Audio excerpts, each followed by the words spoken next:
Okay. Um, I personally don't care about dating apps. Like, I understand that there's like, of course, there's risk of using them, but I personally do not care about like, uh, if you use them or if you don't use them. Like, I'm not gonna be like, yeah, you should get on it, but I also won't be like, yo, get off of it. You know, it's just if you use it, you use it. If you don't, you don't. Whatever works for you, bro. But let's see what Cameron's talking about.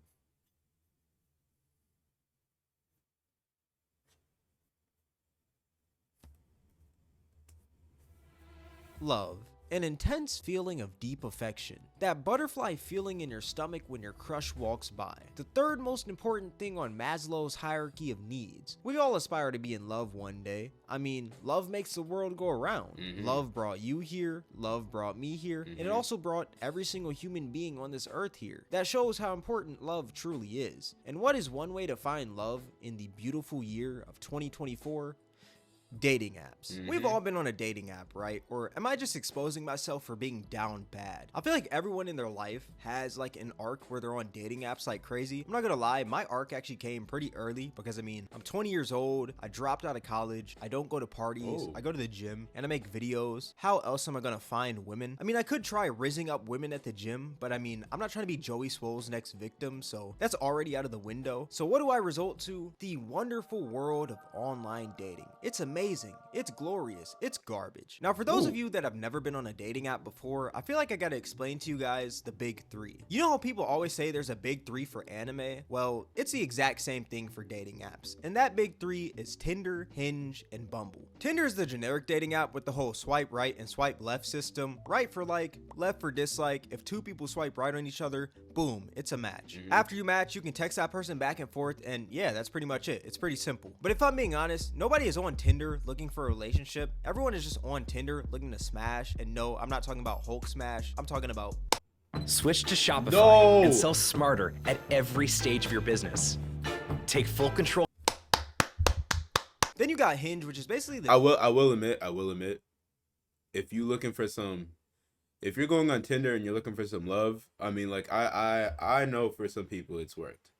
Okay, I know for a lot, not a lot, but some people that finding love on Tinder has worked. However, the majority of people that I've heard from, they all tell me, yeah, if you trying to, you know, if you trying to smash, you know, if you're looking for a one night stand, looking for that shorty, like you're trying to look for a fling, Tinder, Tinder.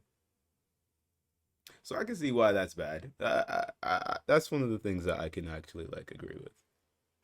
dating app that gives the ugly dudes a Ooh, hinges. talking about.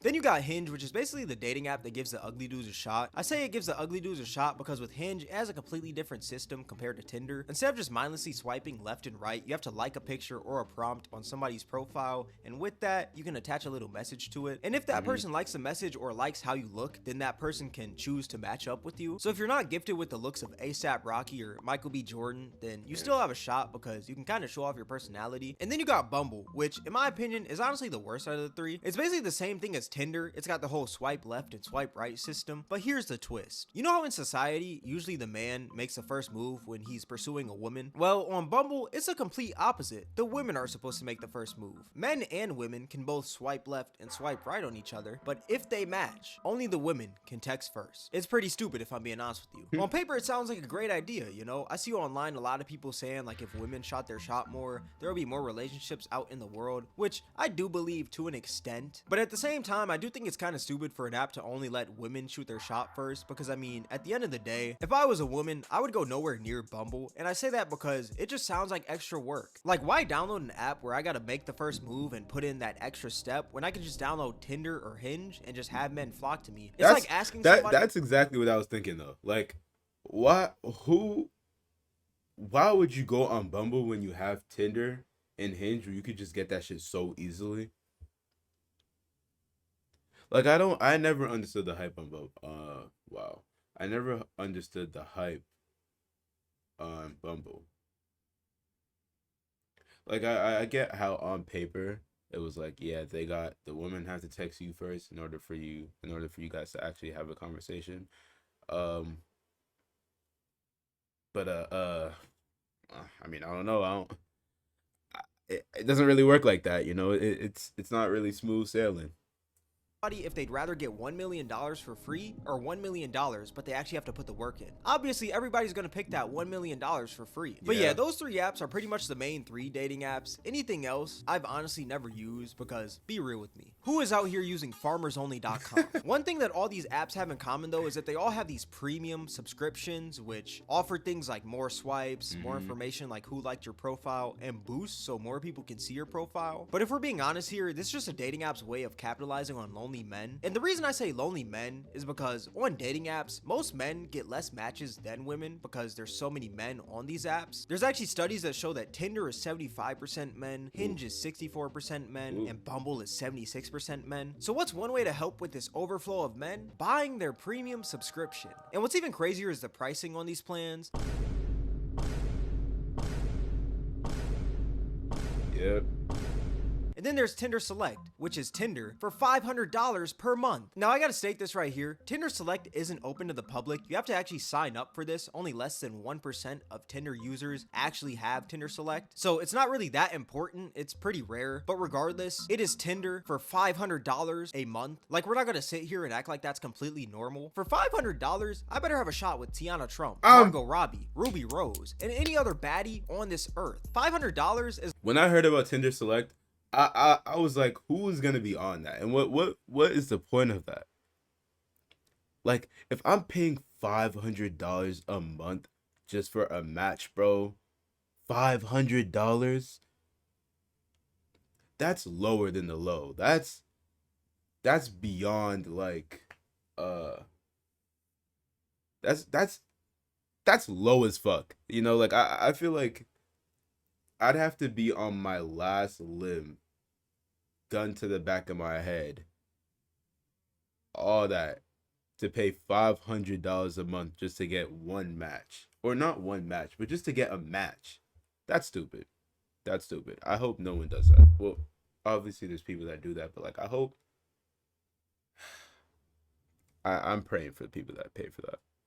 Is literally the price of a PS5. The saddest part about Tinder Select though is that the people who actually buy this are most likely still going to get the same results that they did prior to having Tinder Select. But let's be real, some people honestly just deserve to learn the hard way. If you spend $500 on a dating app, I mean, you deserve to have that post-transaction clarity. Also, 1 year of Tinder Select would be $6,000, which is absolutely crazy to me. If you're spending $6,000 for a dating app, you better find a one, wife. seek help. Number 2, you better find a wife. Number 3, you're probably ugly, if I'm being real with you. But you want to know a crazier fact? 14% of Tinder's users are paying users, and that's out of 75 million people, and 14% of 75 million is 10.5 million. So that means that 10.5 million people are paying users on Tinder. But if I'm being honest, I'm not really as surprised. I mean, right now we are going through a loneliness pandemic. Studies actually show that 1 in 4 adults feel lonely in the world right now, and also we are living in a time where a lot of people aren't really as wise with their money. I mean, you got people out here buying OnlyFans subscriptions. True. You got people out here who are spending tons of money on in-game purchases like battle passes and in-game skins. True. Which I'm not gonna lie, I am pretty guilty of. And you also got people out here spending tons of money on DoorDash and fast food each and every day. So all that being said, what is $10 to $20 nowadays? People blow that like it's nothing. So why not spend $10 to $20 and possibly get a relationship out of it? It sounds reasonable, right? And that's exactly how dating apps get you. At the end of the day, dating apps are a business, and the goal of a business is to make money. If the goal of a dating app was to help each and every user find their significant other so they could live happily ever after in life, then that dating app would go out of business because that app would make no money at all. So what are dating apps doing? Selling a solution to the lonely society. And if you're that lonely man that's maybe dropped out of college, only goes to work in the gym, and you're not really around that many women, then you're their exact target because you have 2 things: money and loneliness. But what's even worse is the algorithm of these dating apps. Tinder actually used to use this ELO system, which is basically a ranking system that's used in chess less in video games. I say used to in quotes because Tinder said My they took it out, but let's be real, that's just a PR Okay, business hold on. cover We'll up. talk We all about know that that too. they're still using it till this day. And how it works is they would rank you based on your attractiveness slash how many people would swipe right on you. So pretty much, if a ton of people swipe right on you, that means that you're in high elo and Tinder values you a lot. And if you're a person who a bunch of people swipe left on and they just skip you, basically that means that you're in low elo and you're ugly. But if that high elo person likes somebody's profile who's low elo, that low elo person's score goes up. So if that high elo person has terrible taste in men or women, it's a field day for the ugly human beings of the earth. But what's one way to have more high elo people on your feed and have your profile pushed out to more people in general? Paying for their premium plans. It's actually pretty sad because it all just boils down to dating apps wanting more money. At the end of the day, love is priceless. You can't just pay your way to love. Just have fun, go outside, live your life, and eventually you'll find your significant other. I feel like too many people nowadays try to force / rush the process of things, and one of those things being relationships / love. Now with this video, do I expect every single person that watches it to delete every single dating app on their phone? No, because that's not my intent. I mean, if you use Tinder or any other dating app for free, I honestly don't care. Like, if that's what you find fun, that's what you find fun. But I guess my whole point of this video is that do not spend your money on dating apps. You work hard for your money. And if you're young, $20 is like 1 to 2 hours of work. And if you're old, that's like less than an hour of work. But regardless, do you really want your $20 to go to a slimy dating app? Let's be real here. But yeah, with all that being said, this is gonna wrap up the video. If you guys made this far, I appreciate you. If you guys enjoyed this video, then I highly recommend you guys check out my most recent video. It'll be right up here on the screen. But yeah, with all that being said, thank you guys for watching. It's Cameron, and I'm out.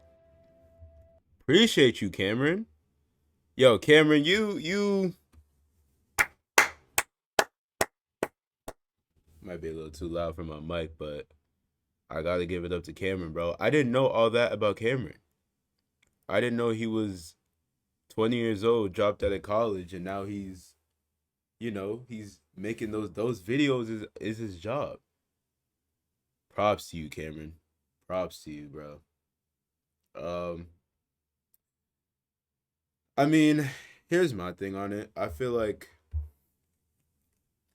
with dating apps, right?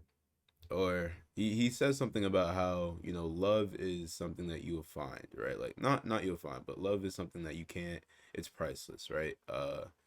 And if you just keep living your life, you're gonna find it someday. Well, I don't think that's necessarily right. I think the hard truth is that there is a chance that you're probably not going to find your significant other. You're probably not going to find that person. So where the dating apps come in, they're kind of like, well, let's boost that chance, right? And I get that. And I feel like that's something that's never going to end